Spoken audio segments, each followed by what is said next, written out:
તમારા જીવનમાં મનગમતી વ્યક્તિ આવી અથવા મનગમતી વ્યક્તિ જીવનમાંથી જતી રહી, બહુ મોટો પ્રશ્ન છે ને. દુનિયામાં 40% સુસાઇડ આના લીધે થાય છે. કારણ કે એક વ્યક્તિ માની લેતી હોય છે કે જે વ્યક્તિ એને ગમી ગઈ એ વ્યક્તિ મારી માટે જ સર્જાણી છે. એ પાછલો ભાગ ખોટો છે. તને જે વ્યક્તિ ગમી જાય એ વ્યક્તિ તારી માટે જ સર્જાણી છે, એ જરા વિભાગ પાછલો ખોટો છે. પણ વી સ્ટાર્ટ બિલીવિંગ ઇટ. એના લીધે કેટલા બધા મોટા પ્રશ્નો થાય છે, મર્ડર્સ થાય છે ને. મનગમતી વ્યક્તિ જીવનમાં આવી કે મનગમતી વ્યક્તિ જીવનમાંથી જતી રહી. પ્રારબ્ધનો ખેલ છે, ભગવાનની ઈચ્છાનો ખેલ છે. Why are you getting disturb?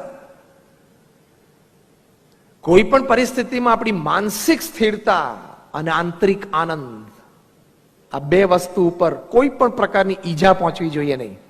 એ અભિગમ આપણે મુખ્ય શીખવાનો છે. Done is done. It cannot be undone even if you go to London. થઈ ગયું એ થઈ ગયું, પાછું એ રિવર્સ થતું નથી. તમે ગમે ત્યાં જાવ તોય, ચંદ્ર ઉપર જાવ તો પણ એ ફરી વખત એ વસ્તુ આપણા મન પ્રમાણે થતી નથી. આવી પરિસ્થિતિમાં એટલે કે મનગમતી વ્યક્તિ જીવનમાંથી જતી રહી તો પણ અભિગમ એટલો જ રાખવાનો છે. પ્રયત્ન આપણા તરફથી 2 ને 3 વખત થાય, જોડાણ થાય, પણ કદાચ ના થયું તો એને કહેવાનું કે ભગવાન તારું સારું કરે, તારી ખૂબ પ્રગતિ થાય. Give him a big hand, a big bye, turn around your head and delete his number from the mobile. Simple.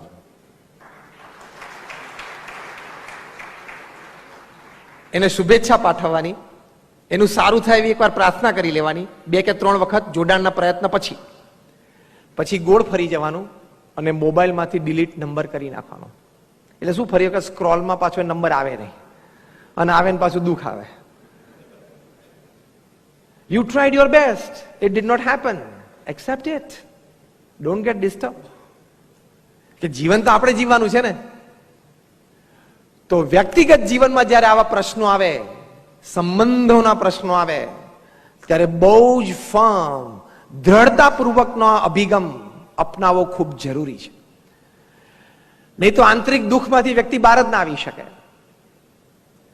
આપણા સ્વજન કોઈ મૃત્યુ પામે, નાની ઉંમરે મૃત્યુ પામે, તમારા છોકરાને હાર્વર્ડમાં બિઝનેસ એડમિનિસ્ટ્રેશનમાં એડમિશન મળે, MBA થાય, $1 લાખ પગાર અમેરિકામાં ચાલુ થાય, 6 મહિના પછી કાર એક્સિડન્ટમાં એનું મૃત્યુ પણ થઈ શકે છે.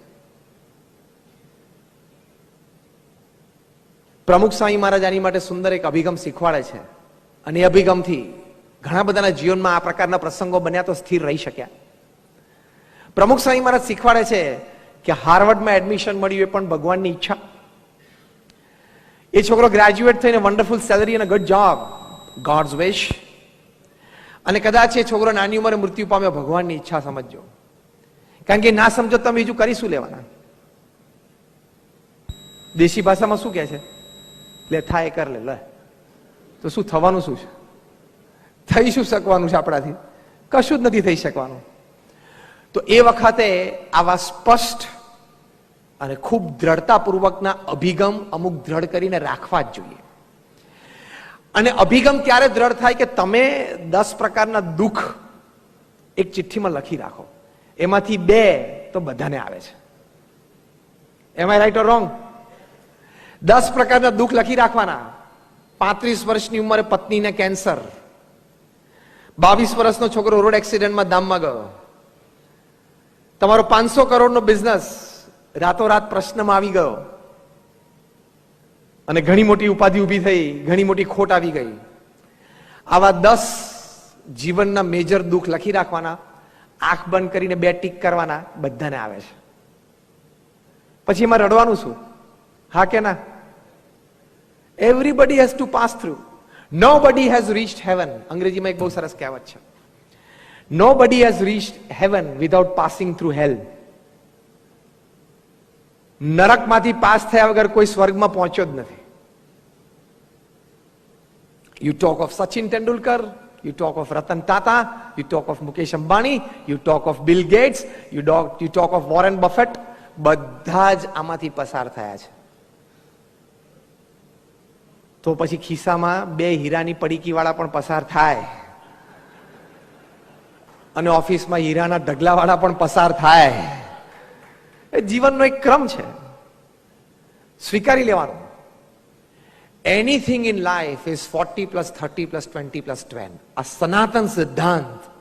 કદાચ આજના પ્રવચનમાં બીજી કોઈ વાત તમને યાદ ના રહે તો આ યાદ રાખજો કે જીવનના પ્રસંગો, ઘટનાઓ, જીવનમાં સંબંધો એ બધા 40, 30, 20 અને 10 જ છે.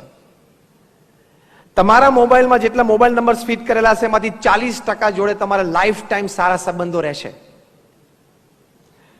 તમારા વિચારેલા કામ 40% સારા થશે. In work and relationship, out of all that you have, 40% goes perfect. 40% perfect જાય. બીજા 30%, આને શું કહે છે? 40, 30, 20, 10 નો નિયમ, ધ રૂલ ઓફ 40, 30, 20, 10. 40% બધું જ સારું ચાલે સંબંધોમાં અને વ્યવહારમાં. Another 30% you have to put a lot of effort two get it go. તમારે ખૂબ પ્રયત્ન કરવો પડે, ખૂબ પુરુષાર્થ મૂકવો પડે, મનગમતું મૂકવું પડે, બધા જ રિસોર્સિસ કામે લગાડવા પડે, ત્યારે કંઈક સંબંધમાં અને કામમાં થોડાક ધક્કા વાગે ને આગળ જાય. 30% સંબંધો અને કામ એમાં રહેલા છે. કેટલા ટકા થયા? 70. બીજા 20% કામ જીવનના અને 20% સંબંધો બગડવા માટે જ સર્જાય છે. It is an eternal truth, accept it.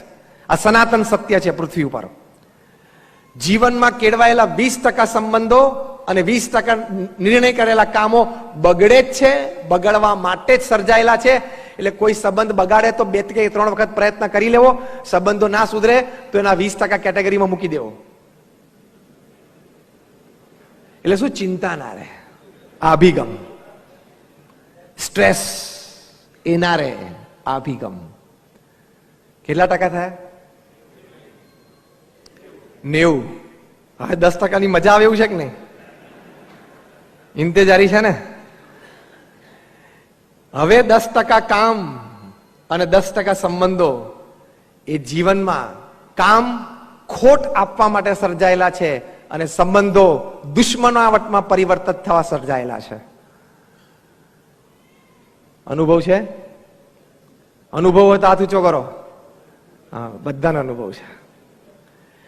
દરેક વ્યક્તિના જીવનમાં નિર્ણય કરેલા 10% કામ, એટલે જેટલા કામ નક્કી કરે એમાંથી 10%, અને જેટલા સંબંધો બાંધે એમાંના 10%, એ 10% કામ તમને ખોટ લાવવા માટે, એકચ્યુઅલી તમે એમાં પ્રોફિટ જોતા હતા પણ લોસ આવી જાય, એ ખોટ લાવવા માટે સર્જાયેલા છે. અને ટોટલ સંબંધોમાંથી 10% સંબંધો દુશ્મનાવટમાં પરિવર્તિત થવા સર્જાયેલા છે. They were created to create enmity. જીગરજાન મિત્ર જાની દુશ્મન બની જાય. હા કે ના? ખોખારો કઈ ખાવા પડો છો ને? અનુભવ છે જ. This is the rule of 40, 30, 20, 10. આ કાયદો છે પૃથ્વી પર 40, 30, 20, 10 નો. આ કાયદો જાણી રાખ્યો હોય, આની સમજ પ્રાપ્ત કરી લીધી હોય અને પછી એને સ્વીકારી લીધો હોય તો એ જે અભિગમ બંધાય એમાં કોઈ દિવસ કામમાં ખોટ જાય, કામ બગડે કે ઓછો લાભ થાય, અથવા સંબંધો ઓછા બગડે, વધારે બગડે, અથવા સંબંધો દુશ્મનાવટમાં પરિવર્તિત થાય, ત્યારે છેલ્લા 20 અને 10% નું વિચારી લેવું કે 7 અબજની વસ્તી બધી આમાંથી પસાર થાય છે.